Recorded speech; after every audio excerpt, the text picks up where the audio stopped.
एक बहुत बड़े ज्योतिषी थे पंडित जी, सबका हाथ देखते थे और सबका भविष्य देख के बता देते थे कि तुम्हारी उम्र कितनी है, तुम्हारी मृत्यु कब आएगी। बहुत अच्छे ज्योतिषी थे, बहुत बड़े विद्वान थे। जिसका भी हाथ देखते कह देते कि तुम्हारे ग्रह ऐसे चल रहे हैं, तुम्हारे नक्षत्र ऐसे हैं, तुम्हारे भाग्य में ये लिखा है, तुम इतनी उम्र तक जियोगे, फिर बाद में मर जाओ। एक दिन पंडित जी ने क्या देखा? पंडित जी ने देखा कि उनकी मृत्यु लिखी है जल में मगरमच्छ के खाने से। तो उन्होंने प्रण कर लिया कि अब मैं जहां भी जल होगा वहां जाऊंगा नहीं, कहीं मैं मर ना जाऊं। ये बात जब उस राज्य के राजा को पता लगी कि हमारे राज्य में एक ऐसे ब्राह्मण देवता रहते हैं कि बहुत विद्वान हैं, राजा ने कहा उन महाराज को हमारे पास लेकर के आओ, उनका काम हमारे महल में है जब इतने विद्वान हैं। तो कहा कि पंडित जी की एक बड़ी दिक्कत है, वो कहते हैं कि जहां भी जल होगा वहां हम नहीं जाएंगे।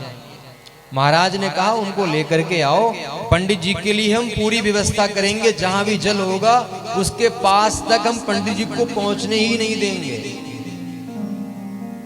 भाई पंडित जी महाराज को बुलाया गया और उनके लिए रहने के लिए सुंदर व्यवस्था करी गई। पंडित जी महाराज आप यहाँ रहिए। पंडित जी ने वहां निवास किया। कुछ समय बाद प्रयागराज का कुंभ आया।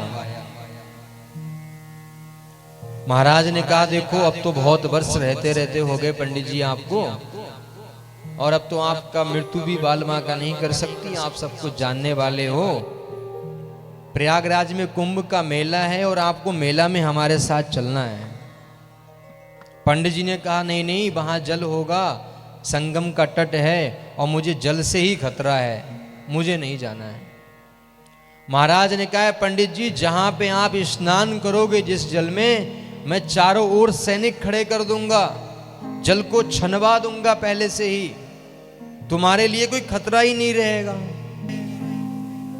जब पंडित जी ने सुना कि इतनी व्यवस्था कर रहे हैं महाराज हमारे लिए, तो फिर चलना चाहिए प्रयागराज के कुंभ में।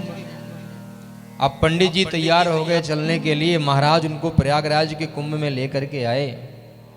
पंडित जी के स्नान के लिए पूरी व्यवस्था करवाई गई, चारों ओर सैनिक खड़े किए गए, जल को छनवा दिया गया, जाली लगा दी गई कहीं मगरमच्छ ना घुस जाए।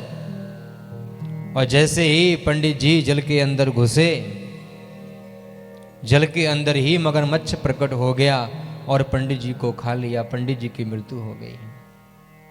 इस कहानी से हमें क्या सीख मिली? इस कहानी से हमें सीख मिली इस धरा पे आए हुए हर व्यक्ति की मृत्यु निश्चित है, लेकिन पता किसी को नहीं है कब किसकी मृत्यु कहां और किस समय आ जाए। आप अपने हाथ की रेखाएं कितनी भी दिखवा लेना, लेकिन एक ना एक दिन इस धरा को छोड़ के जाना ही पड़ेगा।